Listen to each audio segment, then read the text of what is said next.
I think that was the first time my mom realized that I was a loser.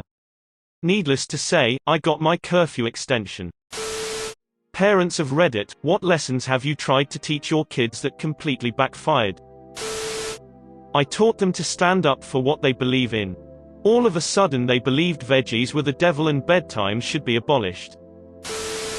Me, we need to talk about you and your girlfriend. Look, when you are ready to have s. Son, Dad. Me, wait, listen to me. Son, it's too late. Me. Saw a clip on local news about a toddler saving her mom's life by calling 911 when she collapsed. Figured it was a good idea to teach my toddler 911. Had 2 cops at my door 5 minutes later. One of my 5-year-old twins was still having occasional accidents because she would get so caught up in playing, doing something else, that she just wouldn't go and would pee her pants. To combat this, we would give her a special prize of some variety when she wouldn't have an accident.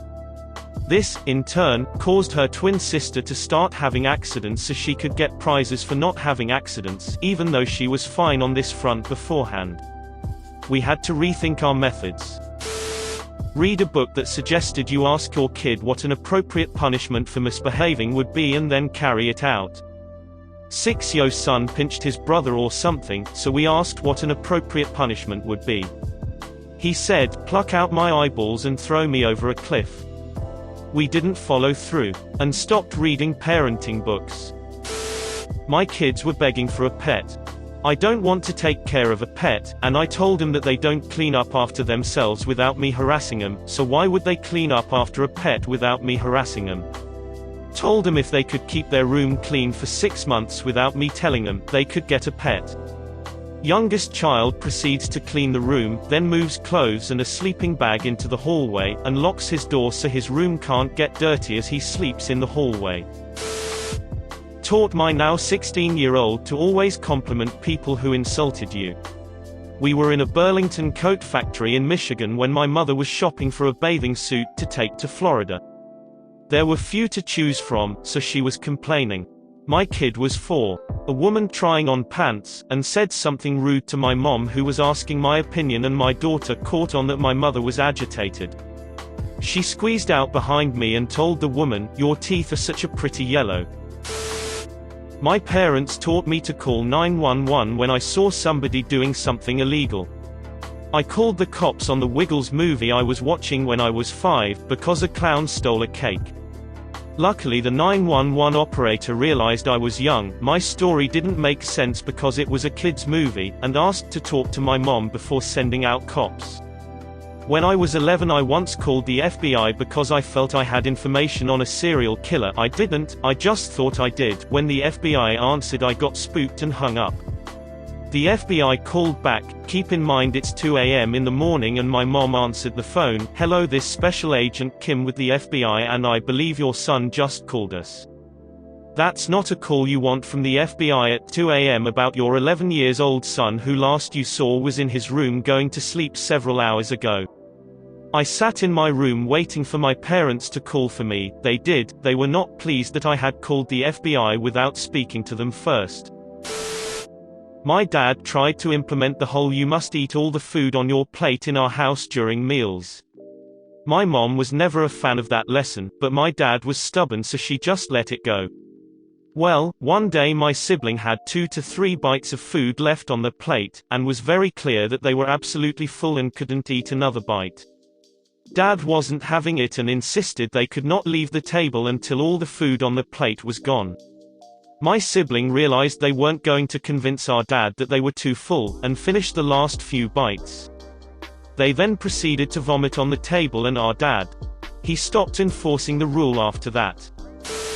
Not a parent, but as a child I noticed my sister was writing her name on the walls when she was drawing on them with crayon. Taking on the role of helpful big sister, I informed her if she was going to graffiti things she shouldn't write her name, and give herself away. A few weeks later, she was carving patterns into the wooden desk in the study and carved my name into it instead. When my son was about 3 or 4 he started to ask about how babies are born. I sat him down and gave him a very simple, age-appropriate explanation. He just looked at me, shook his head and just said, "No." Very calmly but in a "I can't believe you think that's how it works" tone of voice, like I told him fake news. I was prepared for difficult questions and even prepared for the fact that he might ask me things that even I didn't know, but I was completely unprepared for him to just simply not believe me when I told him the truth. I just sat there not knowing what to do while he went back to playing Lego. When I was about 2 years old, my family was at a game in Angels Stadium. My mother went to the restroom and left me and my siblings with my dad. While he was busy watching, I wandered off. When they eventually found me, I was halfway around the stadium. A crowd had gathered to watch as a police officer held me out at arm's length while I screamed, "Call the police, this man is not my daddy," over and over again. My parents had taught me stranger danger, but forgot to teach me what police look like. Not a parent, but I remember when I was 17, my parents thought I was lying about where I was when I was going out. Like I wanted to extend my curfew or something. Backstory: I am from a really small town, with really not a whole lot for teenagers to do. So my friends and I liked to hang out at the Waffle House by this bar. Every Friday, Saturday night, it never failed, like 3 or 4 drunk people would get arrested and my friends and I liked to watch. It was 10 out of 10 entertainment. So one night, it was going down one night at this particular Waffle House. So I called my parents and asked them if I could extend my curfew. I told them why and they didn't believe me, so they called the Waffle House where I was and asked for me. When the waitress, who knew me well, because I was there a lot, handed me the phone, my mom was like, "Oh, you really are at the Waffle House?" I think that was the first time my mom realized that I was a loser. Needless to say, I got my curfew extension. Not a parent, but I work in a school.